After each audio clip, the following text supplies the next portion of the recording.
Hello everyone, welcome to my channel Chronicle Criminal, where I talk about real cases. My name is Penelope, and before I start I ask you to subscribe and activate the bell, so that YouTube warns you every time I download content, and if you like what I share, I ask you that you help me by giving me a like and leaving me your opinions in the comments, so that you support my work. In today's chapter, we will present to you the case of a friendship that ends in tragedy when envy intercedes. The image you see on the screen is that of Mirna Salihim. Mirna was born on March 30th, 1988 in Jakarta, Indonesia, the daughter of a wealthy businessman named Edi Salihim, owner of several companies, including one shipping company and a garment company in central Jakarta. Mirna has a twin sister named Sandy. Since Sandy has been inclined to study medicine, Mirna is the one who has prepared to be the heiress of her father's business. Has studied cutting and tailoring in Indonesia, even thinking about preparing better, he began to look for options abroad. In this search, Mirna discovers an opportunity at a university in Australia to study graphic design. At that time she already has a boyfriend named Arif. Arif was also looking for other opportunities abroad, and when Mirna told him the option he had found at a university in Australia, they made the decision to travel together, and that was how in 2008, the two young men arrived in Australia to start their studies. Soon after, Mirna met a girl who was also from Indonesia, named Jessica Kamala. It creates between them a very close friendship because they had many things in common.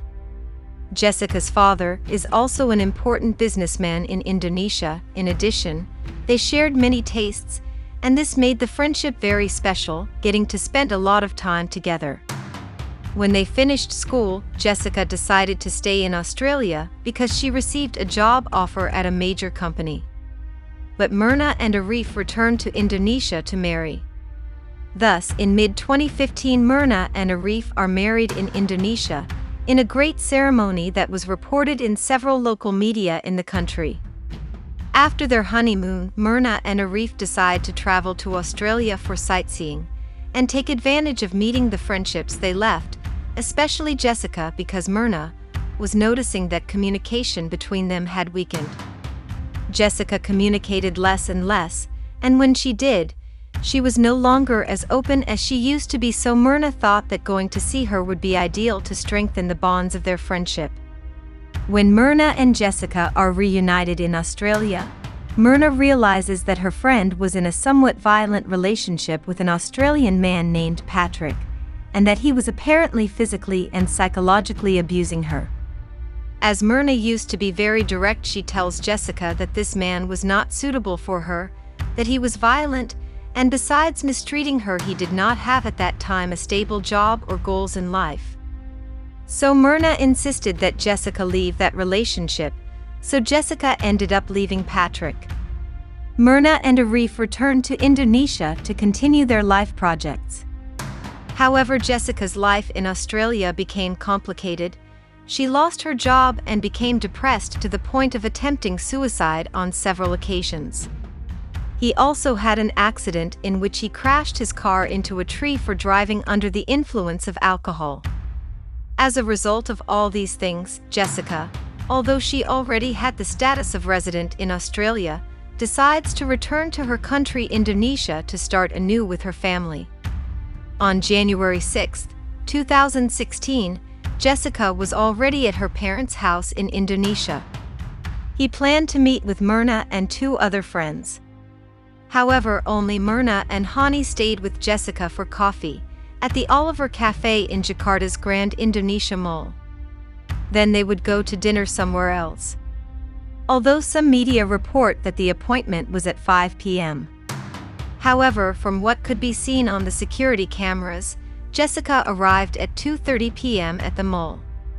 He approached the cafe and set aside a table by 5 p.m. Then she started circling around the mall, bought gifts for her friends, and at 4 p.m. returned to the cafe.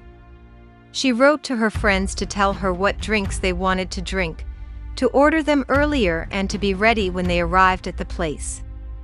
They both agreed and Jessica ordered the 3 drinks and then went to sit down. Hani and Mirna arrived at about 5:15 p.m. and found their drinks already served, but upon tasting Mirna, their drink manifested that it tasted very bad, that it tasted horrible. There is not much clarity about what happened at that time, as there are reports that both Hani and Jessica tried Mirna's drink, but in others it is said that it was only Hani, and in another that neither of the 2 girls got to try their friend's drink. What is clear and shown on the security cameras is that after Mirna took the drink, she began to feel unwell, to the point of eventually fainting, and began to foam out of her mouth. Her 2 friends quickly called the emergency services, while many people in the cafe watched the situation, and some even tried to help. At that moment, Jessica began to blame the coffee workers for having poisoned Mirna, telling them that her friend had said that coffee was strange, and soon began to feel bad. As Mirna did not drink all the drink, the employees of the cafe kept as evidence what was left. While this whole situation was going on, the ambulance arrived and Mirna was taken to the hospital. This is how Mirna enters the hospital at 5:40 p.m., and at 6 p.m. she is pronounced dead. In the first instance it was said that he had died of natural causes, however Mirna's father was not satisfied. He was very upset with the news, also very surprised because his daughter maintained a healthy lifestyle and played sports, so the result of the autopsy was unacceptable. He also had no history of any illness. Mirna's family, due to religious customs, at the time decided that an autopsy would not be performed. But Mirna's father changes his mind just 4 days after what happened and decides to request that an autopsy be performed to determine the real cause of his death. At the autopsy they found blood in his esophagus and stomach, as well as traces of cyanide in his stomach. But strangely, in the rest of the body, neither in the blood could detect the presence of cyanide. Because of this, the coroner determined the cause of death as indeterminate and placed an observation in which he said that he believed that the cause of death had been cyanide poisoning, but that he could not prove it 100%. The drink that the employees of the cafe had kept was checked by the police, in which traces of cyanide were also found. And that's when the police open a homicide investigation, suspecting that Mirna had been poisoned in the cafe, for what they had found so far. They investigated at the cafe, interrogated the employees, and all stated that Jessica had been alone for a long time with drinks before her friends arrived. They also checked the security cameras. When the police questioned Jessica, she finds some inconsistencies in her statement, so she was arrested as the prime suspect in Mirna's death. Then the Australian police declares their intention to collaborate with the Indonesian police in the investigation, providing confidential files that dealt with Jessica's mental health, provided that the Indonesian police promised not to handle the option of applying the death penalty in the event that Jessica was found guilty, because Jessica had the status of permanent resident in Australia. The Indonesian police accepted the deal, and this is how the Australian police provide them with reports on Jessica's mental health. While living in Australia, Jessica was diagnosed with depression and bipolar disorder after visiting several psychologists and psychiatrists in that country. During the course of the investigation, it was learned that Jessica claimed to have separated from Patrick because Patrick mistreated her. But contrary to this, Patrick accused her of having physically and psychologically abused him, showing the police several scratches and bruises he had on his body, and applied for a restraining order against Jessica because he feared that she might harm him. It was also learned that Jessica's former boss said that she was a very unstable person, that she had attempted suicide on several occasions, and that she had always been by his side to support her, but that Jessica said very strange things. Even on one occasion she told her that she knew exactly how to poison someone without anyone noticing. When Jessica was fired from her job, she told her former boss that he would kill her and her mother. This former chief filed the complaint with the police, stating that Jessica had told her that she knew exactly how to poison someone without anyone noticing.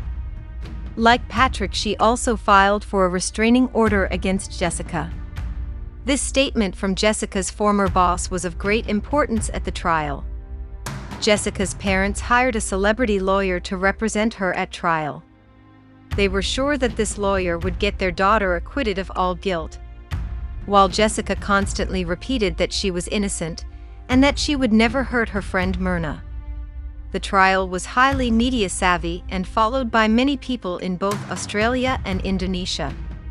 During the investigation, the clothes Jessica was wearing on the day the incident occurred could not be found. The police required her to examine and see if there were traces of cyanide in her, or something that could directly link Jessica to Mirna's death, since what was available up to that point was circumstantial evidence.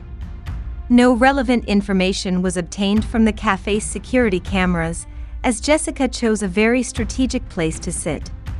One of the cameras that was above his head was covered by the plants that were part of the decoration of the cafe. The camera in front of her was blocked by the bags of gifts she had bought for her friends. When he got to the cafe, he placed them right in front of this chamber.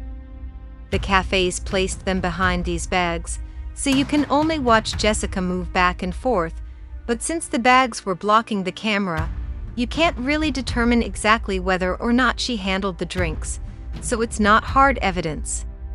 Nor could any testimony be obtained in the cafe, as Jessica had chosen to sit far away from other people.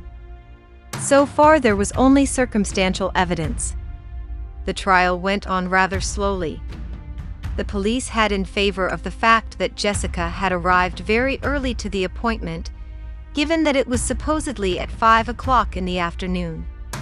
However, Jessica said no, that the meeting time had been at 4:30 p.m., but that the girls had been delayed, and that's why she had actually ordered the drinks.